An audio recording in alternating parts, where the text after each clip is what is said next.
وقال تعالى في مقام آخر: من المؤمنين رجال صدقوا ما عاهدوا الله عليه فمنهم من قضى نحبه ومنهم من ينتظر وما بدلوا تبديلا. صدق الله مولانا العظيم وصدق رسوله النبي الكريم ونحن على ذلك لمن الشاهدين والشاكرين والحمد لله رب العالمين. اللهم صل على سيدنا محمد وعلى آل سيدنا محمد وبارك وسلم. اللهم صل على سيدنا محمد وعلى آل سيدنا محمد وبارك وسلم. اللهم صل على سيدنا محمد وعلى آل سيدنا محمد وبارك وسلم. حالات کے آگے کبھی قلندر نہیں گرتا،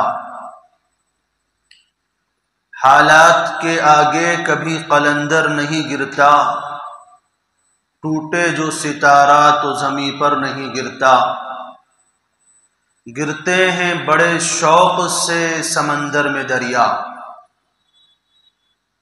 گرتے ہیں سمندر میں بڑے شوق سے دریا، لیکن کسی دریا میں سمندر نہیں گرتا۔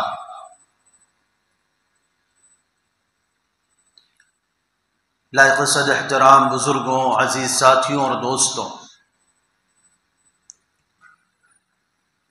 اسلامی تاریخ کے اندر دنیا کے مختلف ممالک میں مسلمانوں کے اوپر بہت سارے حالات پیش آئے اور ایسی صورتحال بھی پیدا ہوئی بعض ممالک کے اندر کہ وہاں پر مکمل طور پر اسلام پر پابندی لگا دی گئی، یہاں تک کہ کلمے کا بولنا بھی جرم قرار دے دیا گیا۔ عربی زبان کا اگر کوئی صفحہ مل جاتا تو پھانسی پہ چڑھا دیا جاتا۔ نماز، روزہ، تلاوت اور اسلام کے دیگر شعائر پر مکمل پابندی لگائی گئی۔ ترکی کا انقلاب، بوسنیا اور اس طرح کے جو ممالک ہیں یہ اس کی نظیر ملتے ہیں۔ اندلس آپ کے سامنے اس کی نظیر ہے۔ یہ وہ ممالک ہیں کہ جب یہاں پر غیر مسلموں کا تسلط ہوا تو ایسے صورتحال پیدا ہوئی۔ لوگوں کے لیے اسلام کو جاننا ایک گئی بات ہو گئی۔ لوگ کلمے بھول گئے، نمازیں بھول گئے، تلاوت بھول گئے، اسلامی احکام سے مکمل طور پر غافل ہو گئے۔ ہندوستان کے اندر بھی حالات آئے اور تقریباً 200 سال تک ہندوستان میں انگریزوں کی حکومت رہی، لیکن الحمدللہ ہمارا دین بھی محفوظ رہا، قرآن بھی محفوظ رہا، شرعی احکام بھی محفوظ رہے۔ یہ کیوں ہوا، کیسے ہوا؟ اس کے پیچھے لاکھوں علماء کرام کی قربانیاں رہیں، جن میں سے کچھ لوگوں نے تو اپنی جانوں کے نذرانے پیش کر کے جام شہادت کو نوش کیا، اور کچھ ایسے تھے جنہوں نے جیلوں کی سختیاں برداشت کر کے اور کال کوٹریوں کی صعوبتیں برداشت کر کے مشکل سے مشکل ترین حالات کو برداشت کر کے اسلام کو اپنے سینے کے اندر روشن رکھا۔ کبھی بھی انہوں نے اسلام کا سودا نہیں کیا، اسلام کی شمع کو کبھی انہوں نے بجھنے نہیں دیا، جس کا نتیجہ یہ ہے کہ آج اس ملک کے اندر اسلام بھی باقی ہے، شاعر اسلام بھی باقی ہے، مسلمان بھی باقی ہیں۔ جب ہندوستان کے اندر مغل بادشاہوں کی حکومت تھی تو سب سے پہلی مرتبہ سن 1600 عیسوی میں انگریزوں کا ایک قافلہ ماسکو ڈیگاما کی قیادت میں سب سے پہلے ممبئی پر اترا، اور انہوں نے آ کر کے ہندوستان کے بادشاہوں سے یہ گزارش کی کہ ہم یہاں پر تجارت کرنا چاہتے ہیں، کاروبار کے لیے ہم یہاں پر آئے ہوئے ہیں۔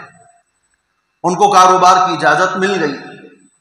کچھ ہی دنوں میں انہوں نے کاروباری اعتبار سے بڑی ترقی کر لی کہ یہاں کے حکمرانوں نے ان کی ترقی کو دیکھ کر ان کو خوش آمدید کہا، ان سے متاثر ہوئے۔ دھیرے دھیرے حالات ایسے آئے کہ تقریباً 100 سال میں، یعنی آپ یہ سمجھ لیجئے کہ 1700 عیسوی میں ہندوستان کے تمام تجارتی مراکز کے اوپر ان کا قبضہ ہو گیا۔ تمام تجارتی معاملات انہوں نے اپنے قابو میں کر لیا۔ جب انہوں نے تجارتی معاملات کو اپنے قابو میں کر لیا تو دھیرے دھیرے حکومتی معاملات میں دخل اندازیاں شروع کی، اور جگہ جگہ پر ان کی کمپنی، جس کو ایسٹ انڈیا کمپنی کہا جاتا تھا، اس کے جھنڈے لہرانے لگے۔ جزوی طور پر چھوٹے چھوٹے علاقوں میں انہوں نے اپنی حکومتیں قائم کرنا شروع کی۔ بالآخر 1740 عیسوی وہ دور آیا کہ کہتے ہیں ہندوستان کے 4 صوبوں کے اوپر انگریز گورنر کا تسلط ہو چکا تھا۔ اسی دوران اللہ تبارک و تعالی نے جہاں پر ایک طرف انگریز کا عفریت ہندوستان کو نگل رہا تھا، اپنے قبضے میں لے رہا تھا، تو اس کا مقابلہ کرنے کے لیے، اس کی سازشوں کا پردہ فاش کرنے کے لیے اللہ تعالیٰ نے ایک شخصیت کو پیدا کیا۔ دہلی کے ایک مشہور بزرگ عالم دین شاہ عبد الرحیم صاحب نور اللہ مرقدہ کے گھر میں ایک بیٹے کی پیدائش ہوئی جن کو ولی اللہ کہا جاتا ہے، شاہ ولی اللہ محدث دہلوی۔ ان کی پیدائش سن 1700 عیسوی میں ہوئی۔ جب لڑکپن کا زمانہ ختم ہوا، اپنے دور کے علماء کرام سے انہوں نے علم دین کو حاصل کیا، اس کے بعد مدینہ منورہ تشریف لے گئے، وہاں جا کر کے اسلامی علوم پر مہارت حاصل کی، اور وہاں سے واپس آنے کے بعد ہندوستان کے اندر انہوں نے درس و تدریس کا سلسلہ شروع کیا۔ اللہ تبارک و تعالیٰ نے ان کو بہت ہی لائق اور فائق بیٹے عطا فرمائے۔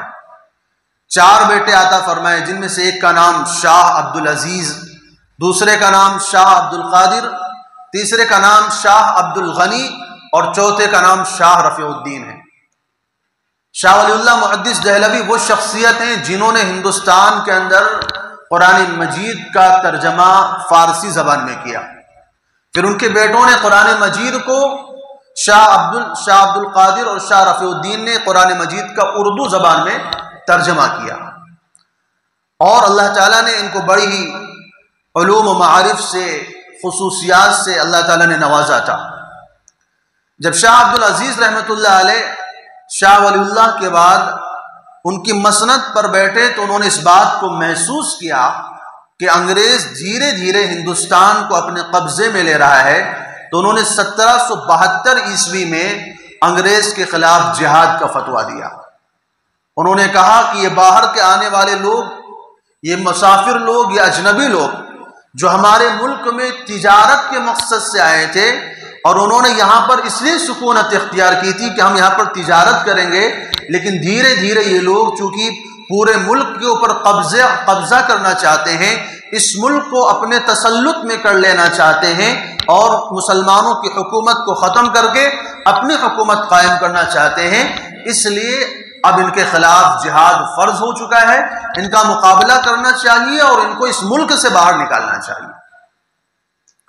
چنانچہ اس فتوے کا اثر یہ ہوا کہ نواب سراج الدولہ نے بنگال میں انگریزوں کے خلاف جنگ لڑی، اور بہت زبردست جنگ ہوئی، لیکن ایک شخص تھا جس کا نام میر جعفر تھا، اس نے غداری کی اور نواب سراج الدولہ کو اس نے شہید کروا دیا۔ اس کے بعد میسور کی سلطنت میں نواب حیدر علی نے مختلف جنگیں لڑی انگریزوں سے، اور اس کے بعد ان کے بیٹے ٹیپو سلطان رحمۃ اللہ علیہ نے تقریباً 4 جنگیں انگریزوں سے لڑی اور تمام جنگوں میں ان کو فتح حاصل ہوئی، لیکن جو آخری جنگ تھی جس کو سررنگا پٹن کی لڑائی کہا جاتا ہے، جہاں پر آج ٹیپو سلطان کا مزار موجود ہے، جب وہ آخری جنگ لڑی تو وہاں پر بھی ان کے ایک اپنے ہی معتمد آدمی جس کو میر صادق کہا جاتا ہے، اس نے ان کو اس ساتھ غداری کی اور انگریز کے فوج کے گھیرے میں چھوڑ کر کے ان کو انگریز کے حوالے کر دیا، اور اس کی غداری کے نتیجے میں ٹیپو سلطان رحمۃ اللہ علیہ بھی شہید ہو گئے۔ یہ 1799 کا واقعہ ہے، اور جب ٹیپو سلطان رحمۃ اللہ علیہ شہید ہوئے تو انگریز نے ان کے سینے کے اوپر پیر رکھ کر کھڑا ہو کر کہا تھا کہ آج سے ہندوستان ہمارا ہے۔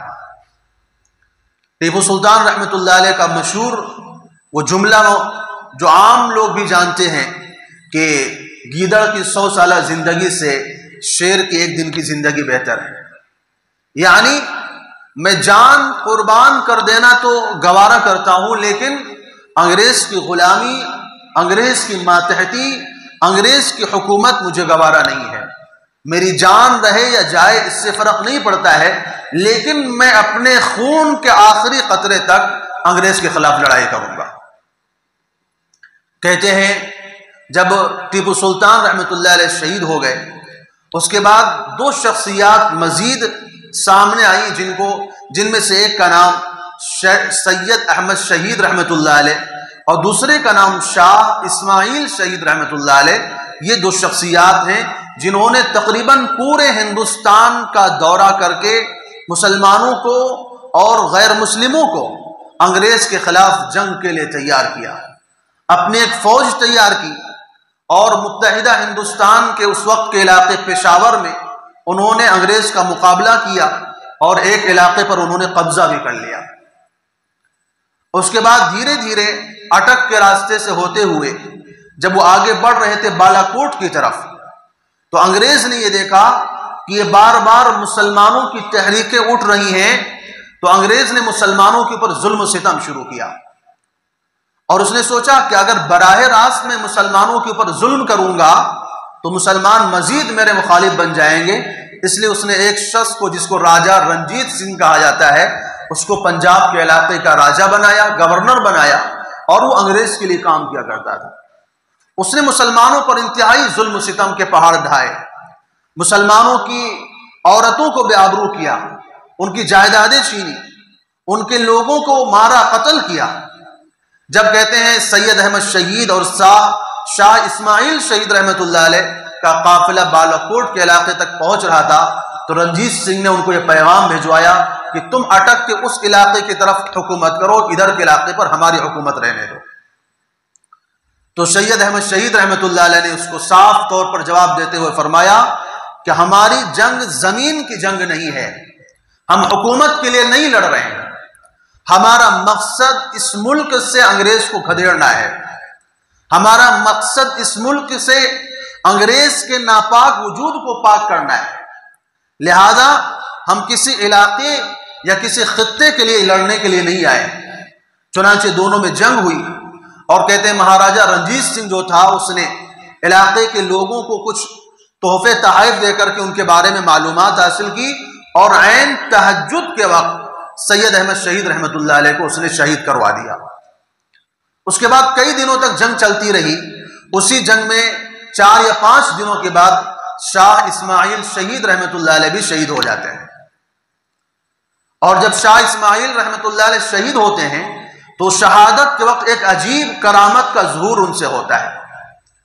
حدیث میں آتا ہے کہ رسول اللہ صلی اللہ علیہ وسلم نے فرمایا، اللہ تعالیٰ کے بندوں میں سے کچھ لوگ ایسے ہیں کہ دنیا کے نظر میں وہ انتہائی کمتر ہوتے ہیں، فقر و فاقے کی زندگی بسر کر رہے ہوتے ہیں، دنیا کے نظر میں ان کا کوئی پہچان، ان کی کوئی شخصیت، ان کا کوئی تعارف نہیں ہوتا ہے کہ اگر وہ کہیں چلے جائے تو ان کو کوئی پہچانے نہیں، اگر وہ مجلس میں موجود نہ ہو تو ان کو کوئی یاد نہ کرے کہ کوئی شخص بھی تھا، معمولی آدمی ہوتے ہیں، لیکن اللہ کے ہاں ان کا مقام ایسا بلند ہوتا ہے، ایسا اونچا ہوتا ہے کہ لو اقسم علی اللہ لابرہ، کہ کہ اگر وہ اللہ کے لیے قسم کھا لے تو اللہ ان کی قسم کو پورا کر دیتا ہے، اللہ ان کی بات کو سنتا ہے۔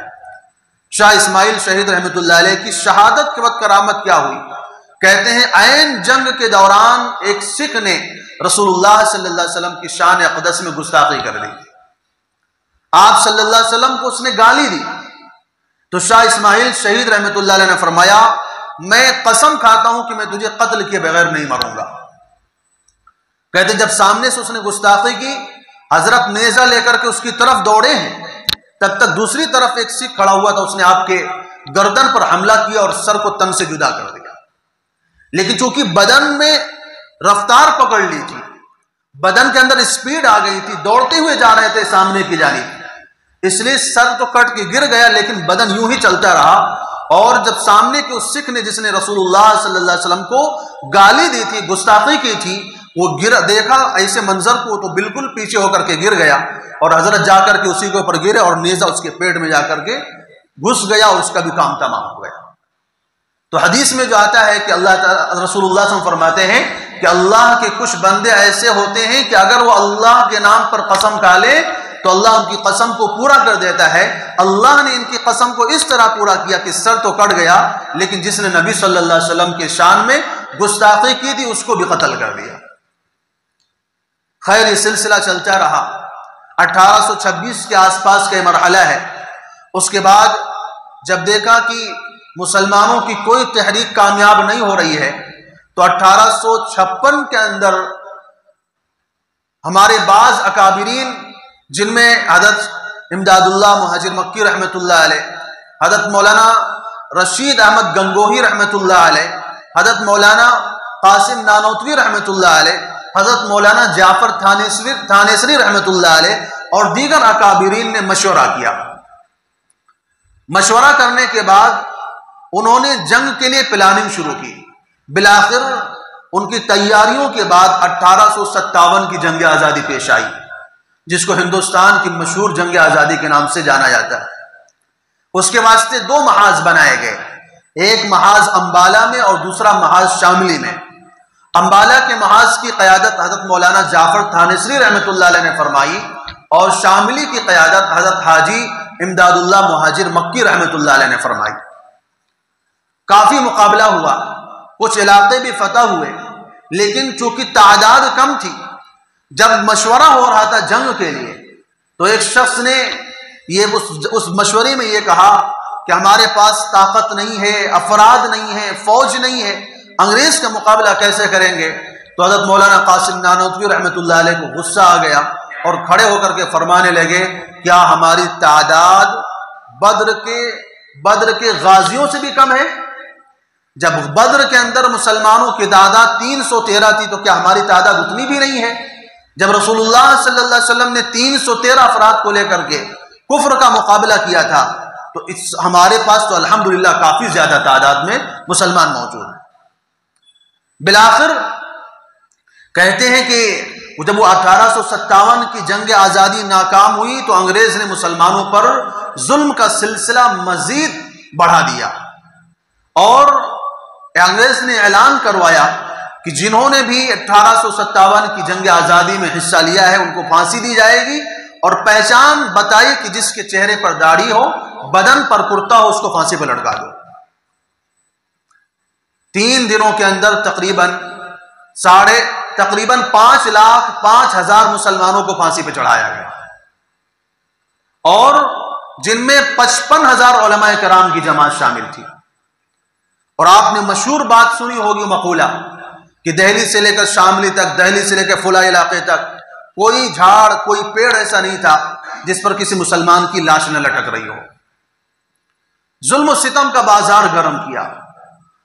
برطانیہ کے حکمران نے یہاں کے گورنر سے پوچھا کیا بات ہے کہ ہماری حکومت ہندوستان میں قائم نہیں ہو پا رہی ہے، کیا وجہ ہے، کیوں بار بار یہ تحریکیں اٹھ کے سامنے آ رہی ہیں، کیوں بار بار ہمیں جنگ کا سامنا کرنا پڑ رہا ہے؟ تو کہتے ہیں یہاں کے ایک محقق نے اس کو جو جواب دیا، اس نے کہا کہ ہم نے ہندوستان میں غور کیا ہے، جب تک ہم 3 کام نہیں کریں گے ہماری حکومت ہندوستان پر قائم نہیں ہو سکتی۔ اس نے کہا پہلی رکاوٹ جو ہے وہ قرآن مجید ہے کہ قرآن مجید کو ہندوستان سے ختم کیا جائے۔ دوسری رکاوٹ کہا کہ علماء کرام ہے کہ ان کو قتل کر دیا جائے۔ اور تیسری رکاوٹ مسلمانوں کے اندر جو جذبہ جہاد ہے، اسلام کے خالف، اسلام کے واسطے جو لڑنے کا جذبہ مسلمانوں کے اندر ہے، جب تک یہ موجود رہے گا ہم ہندوستان پہ حکومت نہیں قائم کر سکتے۔ چنانچہ اس نے سب سے پہلے قرآن مجید کو ہندوستان سے ختم کرنے کا سلسلہ شروع کیا۔ مسلمانوں سے قرآن مجید کے نسخے لیے گئے اور کہتے ہیں تقریباً 3 لاکھ یا 13 لاکھ تعداد مجھے یاد نہیں ہے، اتنے نسخوں کو قرآن مجید کے اس نے جلوایا۔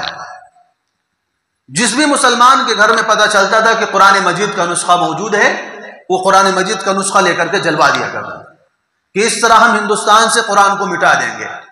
اسی زمانے میں ایک واقعہ پیش آتا ہے کہ ایک عالم دین نے انگریز کو بلا کر کے کہا کہ تم جس مقصد کے لیے قرآن کریم کو ختم کرنا چاہتے ہو، اور تمہارا جو یہ مقصد ہے کہ ہندوستان سے ہم قرآن کو ختم کر دیں، یہ تم اس مقصد میں کبھی کامیاب نہیں ہو پاؤ گے۔ اس نے کہا کیوں؟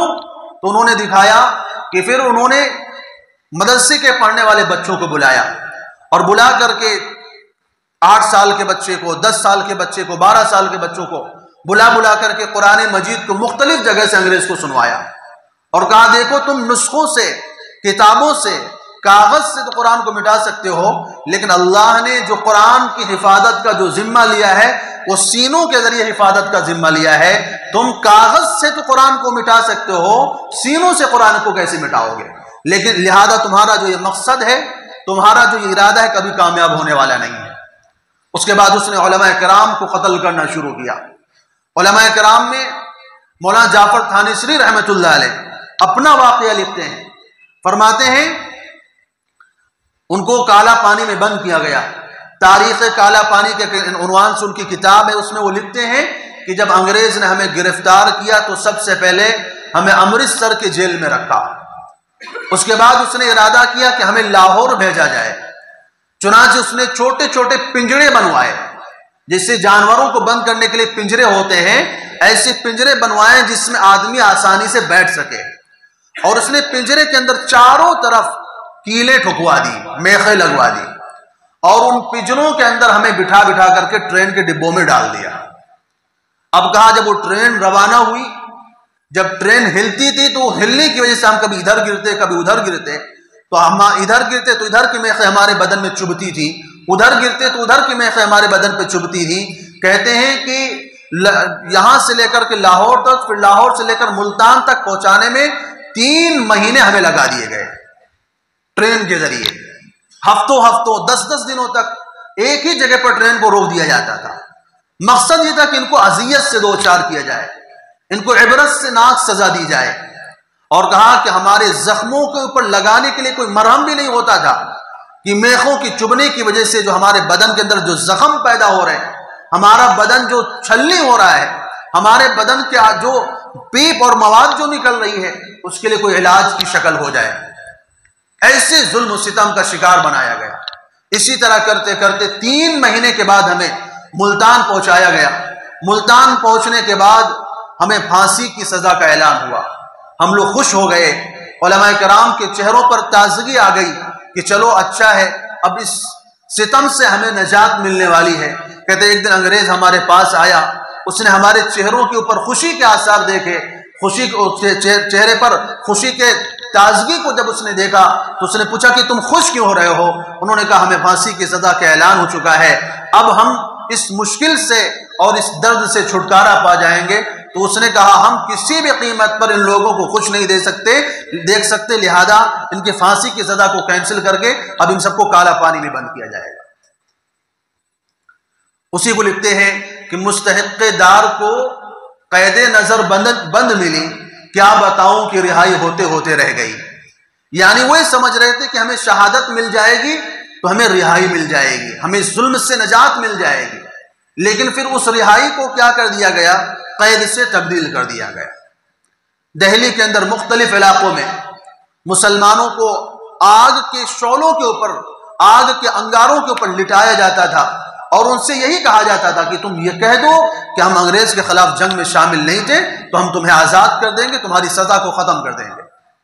لیکن مسلمانوں نے اپنے آپ کو جلانا گوارا کر لیا، اپنے آپ کو بھسم کرنا گوارا کر لیا، آگ کے انگاروں پر لیٹنا گوارا کر لیا، لیکن مسلمانوں نے کبھی اس بات کا اقرار نہیں کیا کہ ہم انگریز کے خلاف جنگ میں شامل نہیں تھے۔ اس کے بعد کہتے ہیں کہ جب یہ 1857 کی جنگ آزادی ناکام ہوئی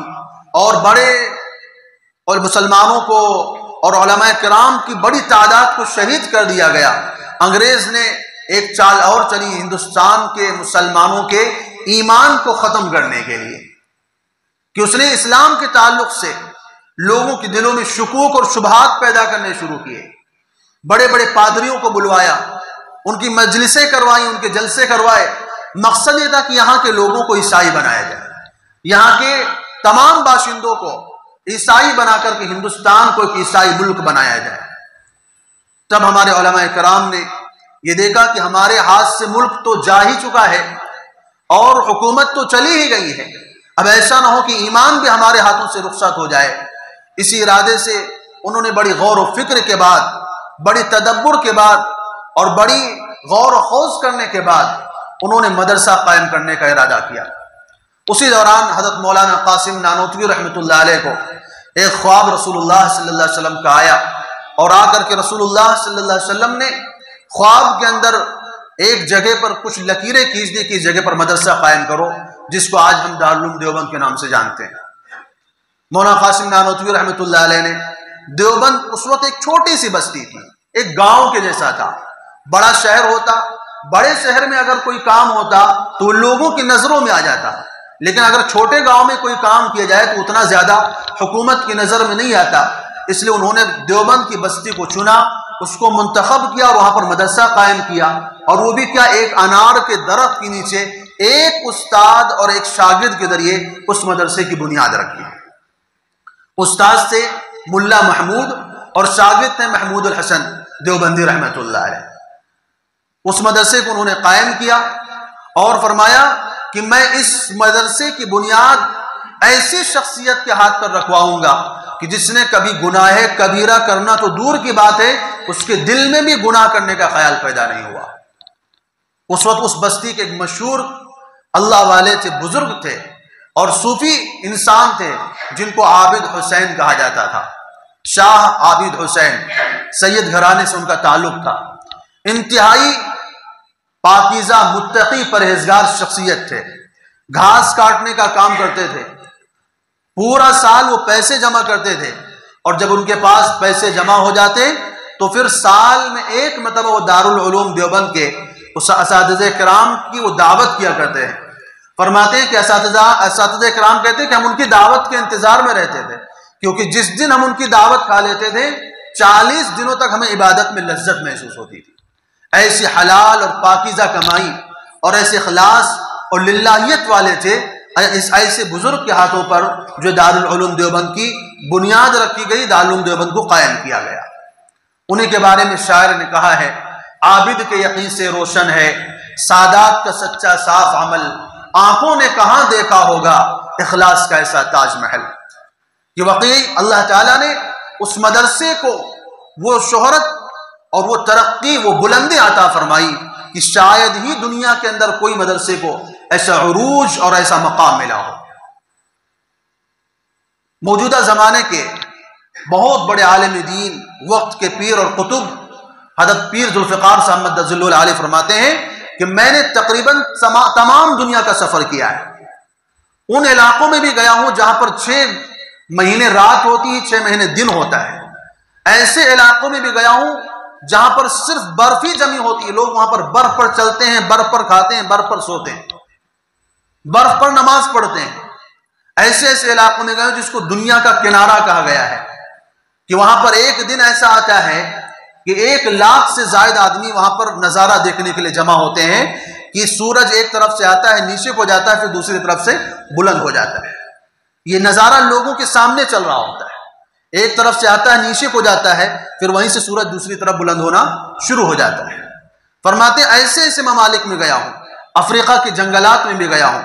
فرماتے ہیں جہاں بھی میں گیا ہوں الحمدللہ میں نے وہاں پر دیکھا ہے کہ کوئی نہ کوئی عالم دین جو علماء دیوبند کا فیض یافتہ ہے وہاں پر دین کی خدمت کر رہا ہے۔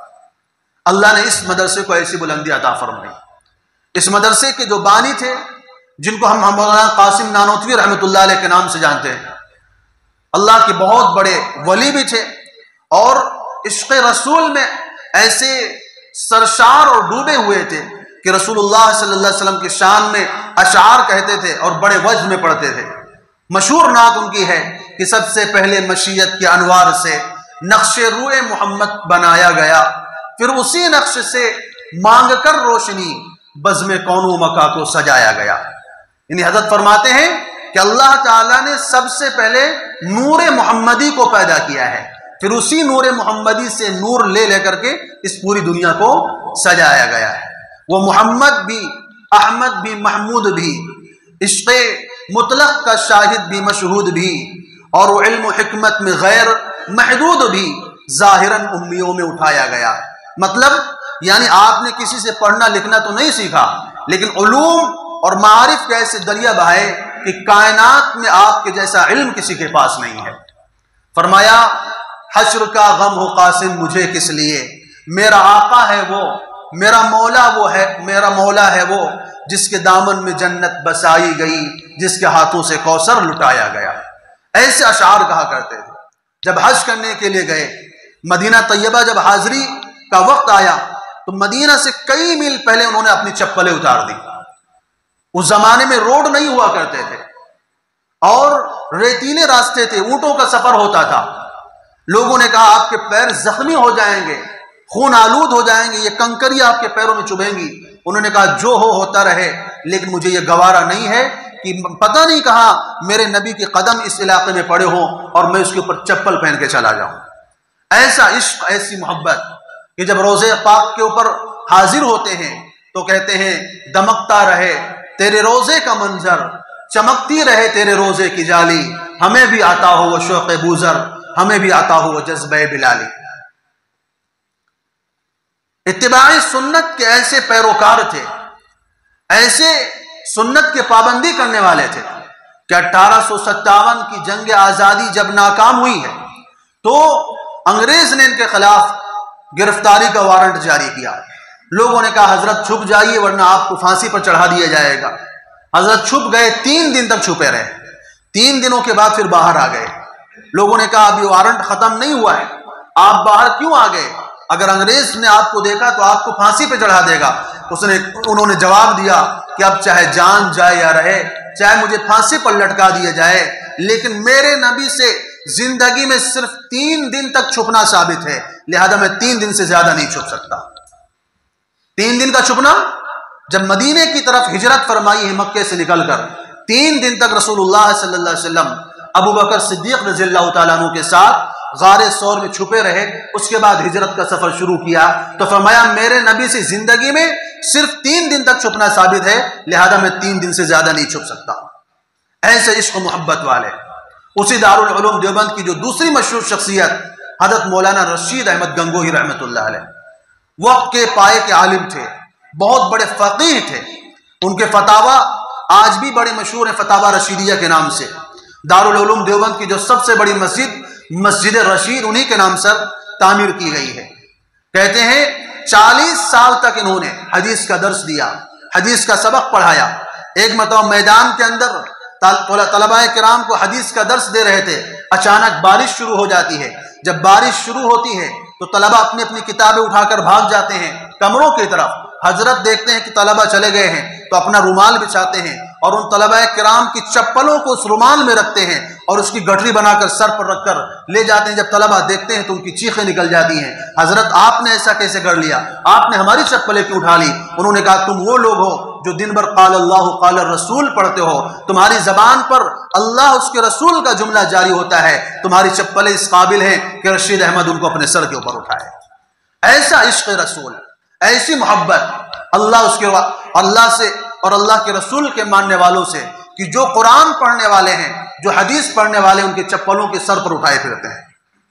ایک مرتبہ کسی نے آپ کو مدینہ طیبہ کی مٹی لا کر کے دی. کسی نے کہا کہ میں نے روضہ اقدس کی جالی کو صاف کیا تھا، اس میں جو دھول لگی ہوئی تھی یہ وہی دھول ہے، میں آپ کو ہدیہ کر رہا ہوں۔ حضرت نے اس مٹی کو اٹھا کر کے اپنے سرمے دانی میں شامل کر لیا اور کہا کہ اس مٹی میں ہمارے آنکھوں کے لیے شفا ہے، میں اس کو سرمے کی جگہ استعمال کیا کروں گا۔ یہ سننے کے لیے باتیں تو آسان ہیں، لیکن عشق اور محبت کا یہ جذبہ، لوگ نعرے تو بہت لگاتے ہیں عشق و محبت کے، لیکن حقیقی عشق و محبت کیا ہوتا ہے وہ انسان کے کردار سے پتہ چلتا ہے کہ کون کتنا زیادہ اللہ کے رسول کا پیروکار ہے۔ جتنا زیادہ پیروکار ہوگا اتنا ہی زیادہ عشق و محبت والا ہوگا۔ اس لیے عربی شاعر نے کیا کہا ہے، تعصر رسولہ وتظہر حبہ ھذا لعمری فی القیاس بدیع لو کان حبک صادقا لا تعتہ فإن المحب لمن يحب مطیع۔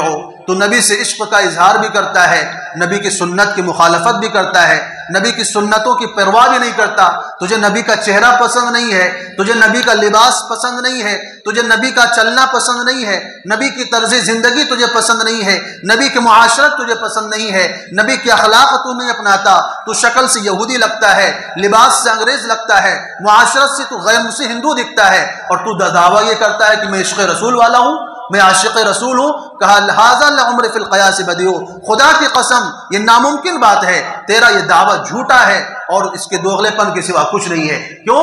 لو کان حبک صادقا لا تعتہ، اگر تیرا یہ دعویٰ سچا ہوتا، محبت کا یہ دعویٰ سچا ہوتا تو تیرے ایک ایک ادا سے تیرا محمدی ہونا جھلکتا، تیرے نبی کی اطاعت جھلکتی، ایک ایک ادا سے تیری نبی کی سنت جھلکتی، لیکن تیرا نبی کی سنت سے دور ہونا یہ اس بات کی نشانی ہے کہ تیرا دعوی محبت سچا نہیں ہے۔ فَإِنَّ الْمُحِبَّ لِمَنْ يُحِبُّ مُطِيعُ، کیونکہ عاشق جو ہوتا ہے وہ اپنے معشوق کے نقش قدم پر چلتا ہے۔ اگر تو نبی کا عاشق ہے تو نبی کے نقش قدم پر چلنا چاہیے، تب پتہ چلے گا کہ تیرے دعوے میں کچھ دم بھی ہے، ورنہ یہ دعویٰ محض دعویٰ ہی دعویٰ ہے۔ قُلْ إِن كُنتُمْ تحبون اللہ فاتبعونی یحببکم اللہ، اگر تمہیں دعویٰ ہے اللہ سے محبت کا، اگر دعویٰ ہے نبی سے محبت کا، تو فرمایا اطاعت کے بغیر دعوے کا کوئی اعتبار نہیں ہے۔ صرف محبت سے کام چلنے والا نہیں ہے جب تک اس محبت کے جذبے پر آپ عمل نہیں کریں گے۔ کسی نے مدینہ طیبہ کی کھجوریں لا کر کے دی حضرت مولانا رشید احمد گنگوہی رحمۃ اللہ علیہ کو، حضرت نے ان کھجوروں کو اپنے دوستوں میں تقسیم کروایا، دوستوں کی لسٹ بنوائی کہ میرے جاننے والے کون کون ہیں، اور پھر ان کھجوروں کے ٹکڑے کر کر کے جو ہے پھر اس کے پیکٹ بنائی اور لوگوں کو تقسیم کروایا کہ مدینہ کی کھجوریں آئی ہوئی ہیں، تم سارے لوگ اس کی برکت اٹھا لو۔ کسی نے کہا ان ٹکڑوں میں کیا ہوتا ہے، یہ چھوٹے چھوٹے ٹکڑوں سے کیا فائدہ ہے، کسی کو پوری کھجور دیتے تھے تو اچھا تھا۔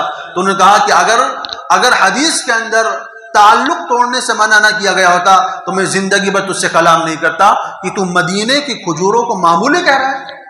یہ میرے نبی کے شہر سے آئی ہوئی کھجوریں ہیں، یہ میرے نبی کے شہر کی اس باغ کی کھجوریں ہیں، اور ان کھجوروں کو میں یہ چاہتا ہوں کہ ہر ایک کو اس کا فیض ملے۔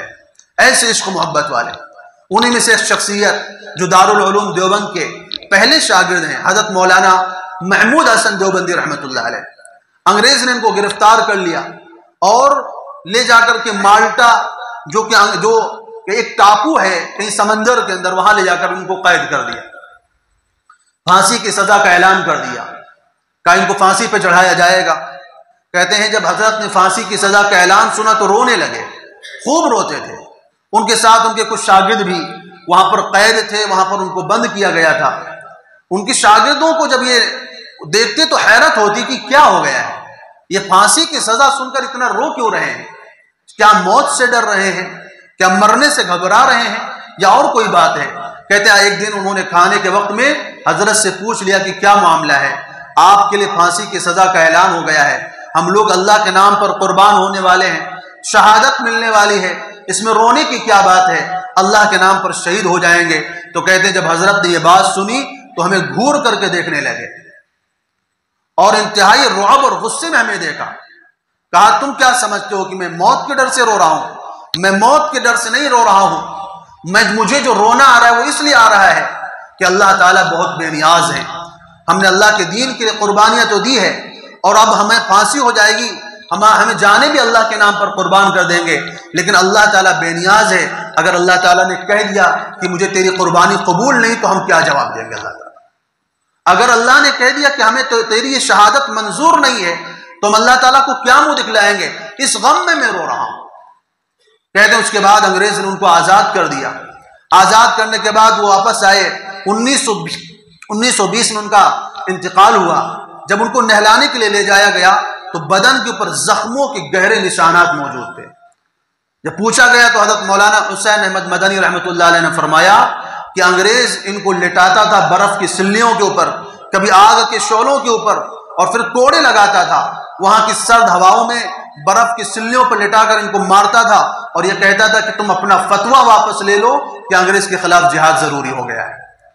تم یہ اعلان کر دو کہ میں انگریز کے خلاف جہاد نہیں کرتا، میں انگریز کے خلاف جہاد کا فتویٰ واپس لیتا ہوں، ہم تمہاری سزا کو معاف کر دیں گے۔ تو انہوں نے کہا کہ جواب دیتے تھے کہ میں حضرت بلال کا وارث ہوں، جن کو مدینے کے اندر، مکے کے اندر تپتی ہوئی ریت پر لٹایا جاتا تھا اور اس کے اوپر سے وزنی پتھروں کا رکھ دیا جاتا تھا۔ میں اس خباب کا وارث ہوں جس کو مکے کے مشرکین جو ہے آگ کے انگاروں پر لٹا کر کے ان کے بدن کے پانی سے اس انگارے کو بجھایا کرتے تھے۔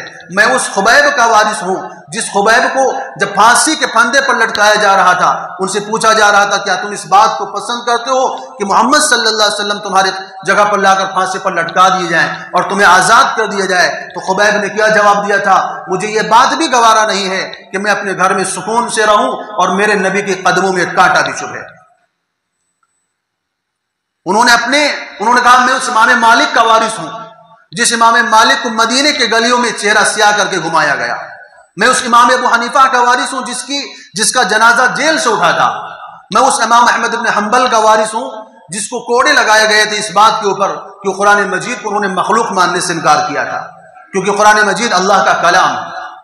مختلف ناموں کو شمار کرا کر کے کہا تمہیں جو ہو سکتا ہے کر لو، تم جو چاہو مجھے سزا دے دو، لیکن میں اپنا فتویٰ واپس نہیں لے سکتا۔ ہم نے جو فتویٰ دیا ہے وہ فتویٰ باقی رہے گا اور مرتے دم تک ہم اس بات کو کہتے رہیں گے کہ انگریز کے خلاف جہاد فرض ہے۔